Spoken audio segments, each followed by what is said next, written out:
Getting older is one of life's greatest privileges.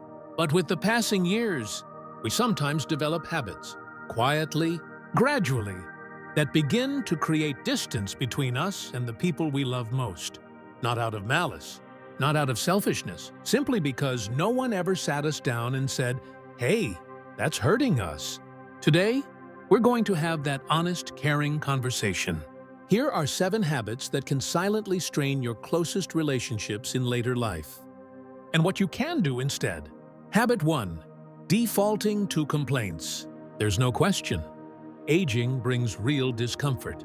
Joints that ache, bills that climb, and a world that seems to move faster every year. But when negativity becomes the foundation of every conversation, people begin to quietly withdraw.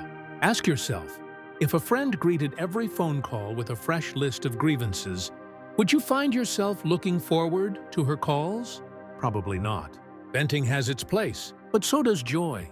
Try opening a conversation with something small that brightened your day: a bird at the feeder, a song on the radio, a good cup of coffee. You'd be surprised how quickly that shift changes the entire mood of a room. Habit 2. Making every conversation a medical report. We all have something to manage. A creaky hip, elevated blood pressure, trouble sleeping. And yes, it's perfectly reasonable to share those struggles with people who care about you. But when every visit becomes a detailed health briefing, even the most devoted family members begin to feel helpless and worn down. The people in your life want to know what you're reading, what's making you laugh, what you think about the world. You are a whole, fascinating person, not a collection of symptoms. Let them see that. Habit 3. Turning opinions into verdicts. Decades of living give you genuine wisdom, and that wisdom deserves to be heard. But there's a meaningful difference between sharing a perspective and issuing a ruling. When conversations become one-sided, when your view is the only view that counts, people stop engaging. They don't stop loving you, but they do stop confiding in you. One man in his mid-70s realized, after years of tension with his daughter, that what he called guidance on her parenting, she experienced as constant judgment. The realization changed everything. Wisdom lands best when it's offered gently, and only when it's welcome. Habit 4. Meeting every generation gap with criticism. Different clothes, different music, different ways of communicating. Every generation puzzles the one that came before it. That's simply how it has always worked. But when younger people only hear what they're doing wrong, they eventually stop showing up. Not in anger, necessarily, but in self-protection. Your grandchildren don't need another critic. They have plenty of those. What they need, what they will remember forever, is someone who looked at them and said, "I see something remarkable in you." That kind of affirmation outlasts any argument. Habit 5. Anchoring every conversation in the past. Your stories are treasures. The way you met your spouse, what the neighborhood looked like 50 years ago, the music that defined your youth. Younger generations genuinely want to hear these things.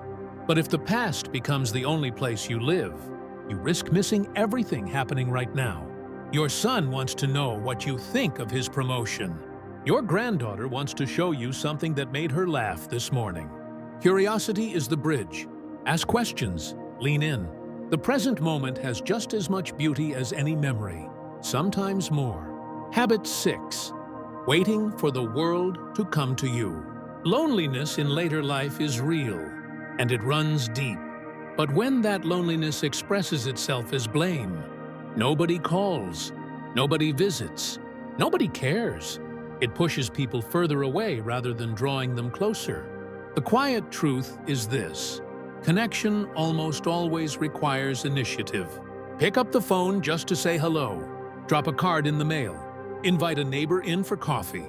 These gestures aren't small, they're everything. Reaching out first isn't desperation, it's courage, and it changes the entire dynamic of a relationship. Habit 7.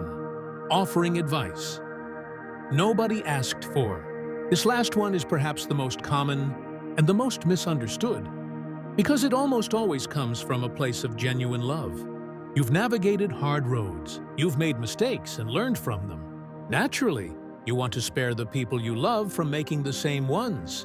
But unsolicited advice, however well-intentioned, often lands as criticism.